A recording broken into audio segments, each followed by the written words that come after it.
இன்னைக்கு தமிழ்நாட்டினுடைய மொத்த கடன் எவ்வளவு தெரியுமா? நேரடி கடன் இருக்கு. நேரடி கடன் எவ்வளவுன்னா, முத்துக்குமார கடன் எல்லாம் வாங்கியிருக்க எங்க பேங்க்ல வாங்கினியா வெளியில கந்து வட்டி வாங்கியிருக்க? பேங்க்லாம் அக்கௌண்ட்லாம் இல்லை.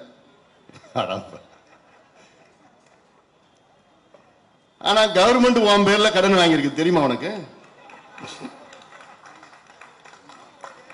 எவ்வளவு வாங்கியிருக்கு தெரியுமா? உன் பேர்ல கவர்மெண்ட் வாங்கின கடன் 1,94,000 கோடி. 1,94,000 ரூபாய். உனக்கு தெரியுமா? அது போய் கேட்க வேண்டியதானே? முதலமைச்சர் போய் கேளுங்க. எனக்கு தெரியாம எப்படியா என் கடனை வாங்கினீங்க?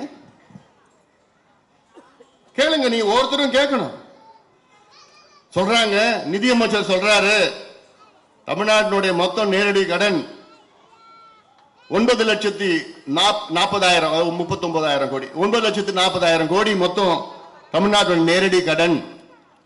தமிழ்நாட்டுடைய மறைமுக கடன் இருக்கு. மறைமுக கடன்னா இது பொதுத்துறையில் இருக்கு. பொதுப்பணித்துறை, போக்குவரத்து துறை, மின்சாரத்துறை, அந்த துறை, இந்த துறை எல்லாம் சேர்த்தா அது ஒரு 5,5 லட்சம் கோடி கடன், உத்தேச கடன். அது ஆக மொத்தத்துல தமிழ்நாடு அரசு 14,60,000 கோடிக்கு கடன் வாங்கியிருக்கிறார்.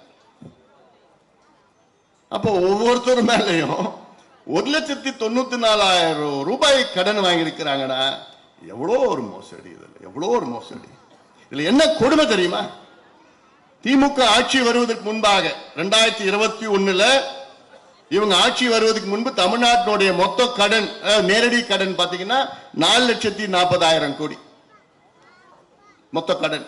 4,40,000 கோடி 4 ஆண்டுகளுக்கு முன்பு. இன்னைக்கு 9,40,000 கோடி கடன். 2 மடங்கு அதிகமாக கடன் வாங்கியிருக்கிறாங்க இந்த 4 ஆண்டுகளில். சுதந்திரம் அடைந்து 78 ஆண்டுகள். இந்த 78 ஆண்டுகள்ல 74 ஆண்டு சேர்த்தா மொத்தமா 4,5 லட்சம் கோடி கடன்.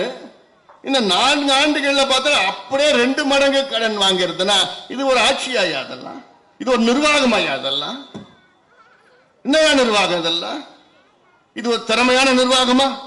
இல்ல. கடனை வாங்கி நிர்வாகம் செய்தெல்லாம் ஒரு திறமையாகலாம். அது யார் வேணா செஞ்சுட்டு போலாம். ஏன் முத்துக்குமார் செஞ்சுட்டு போகல? கடனை வாங்கி ஒரு நிர்வாகம் செய்யறது உனக்கு திறமை இருந்ததுன்னா தமிழ்நாட்டில் வரி அல்லாத வருவாயை உன்னால உருவாக்கணும். நான் டாக்ஸ் ரெவென்யூ என்று சொல்வது வரி அல்லாத வருவாய். ஏன்னா வரியை போட்டதுல பெரிய விஷயம் கிடையாது. இதுக்கு இந்த வரி, வீட்டு வரி, குடிநீர் வரி, போக்குவரத்து வரி, அந்த வரி, இந்த வரி, எல்லா வரியும் போட்டுட்டு அதுக்கப்புறம் பட்ஜெட்டை போடுறதுலாம் அதெல்லாம் ஒண்ணும் கிடையாது. மக்களை வரி சுமையில் ஆழ்த்தக்கூடாது. ஆழ்த்தாமல் வரி இல்லாத வருவாய் எவ்வளவு இருக்கு? நம்முடைய இயற்கை வளங்கள் தமிழ்நாட்டில் இருக்கு. மணல் இருக்கு. மணல் கொள்ளை அடிக்கணும்னு நான் சொல்லல. பாட்டாளி மக்கள் கட்சியுடைய கொள்கை என்னன்னா தமிழ்நாட்டில் ஒரே ஒரு மணல் குவாரி கூட இருக்கக்கூடாது, மணலே எடுக்கக்கூடாது. ஏன்னா ஆறு என்பது நம்முடைய தாய் போன்று. ஆனா எல்லாத்தையும் சொல்லிட்டாங்க. மனசாட்சியெல்லாம் இல்லை. சமீபத்தில் அமலாக்கத்துறை ஒரு கணக்கு வெளியிட்டாங்க. சமீபத்தில் நான் இந்த மது சம்பந்தமா இல்லை, அதுக்கு முன்பு கணக்கு, மணல் சம்பந்தமான கணக்கு. ஆண்டிற்கு மணல் மூலமாக எவ்வளவு வருமானம் தமிழ்நாடுக்கு அரசுக்கு வருது தெரியுமா? எவ்வளவு வருது தெரியுமா? 40 கோடி. எவ்வளவு? 40 கோடி. நம்ப முடியுமா? அதுல 28 மணல் குவாரிகள் இருக்கிறது, 45 மாட்டு வண்டி குவாரிகள் இருக்கு. இந்த மாட்டு வண்டி குவாரினா மாட்டு வண்டியில மணல் ஏற்றிட்டு போறது. அந்த அளவு கிடையாது. ராத்திரில பகல்ல கணக்கு இல்ல, அளவு இல்ல. ஒரு எல்லாத்துக்கும் ஒரு அளவு இருக்கு. 1 மீட்டர் 3.3 அடிக்கு மேல எடுக்கக்கூடாது. பொக்லைன் வச்சு எடுக்கக்கூடாது. பகல் நேரத்தில் இருக்கணும், டோக்கனை போடணும், எல்லாம் இருக்கு. எந்த கணக்கும் கிடையாது. வருவாயினா 40 கோடியா? பாவீங்களா? ஆண்டுக்கு 40,000 கோடி ரூபாய்க்கு மணலை வித்துட்டு இருக்கிறாங்க. அரசுக்கு 40 கோடி. இது கிட்டத்தட்ட 4, 5, 7 ஆண்டுகள்ல பாத்தீங்கன்னா அமலாக்கத்துறை என்போர்ஸ்மெண்ட் டைரக்டர் இடி என்ன சொல்றாங்கன்னா கிட்டத்தட்ட 4.5 லட்சம் கோடி ரூபாய் ஊழல் நடந்திருக்குன்னு சொல்றாங்க. 4.5 லட்சம் கோடி. இது மணல்ல மட்டும். அதுக்கப்புறம் கிரானைட் இருக்குது, குவாரி இருக்குது, எம்சாண்ட், என்னென்னமோ பிரச்சனை இருக்குது. நமக்கு ஏதோ வளங்கள் இருக்குது, அதெல்லாம் விட்டுட்டாங்க. அதெல்லாம் வருவாயெல்லாம் அது எங்க போகுது தெரியுமா?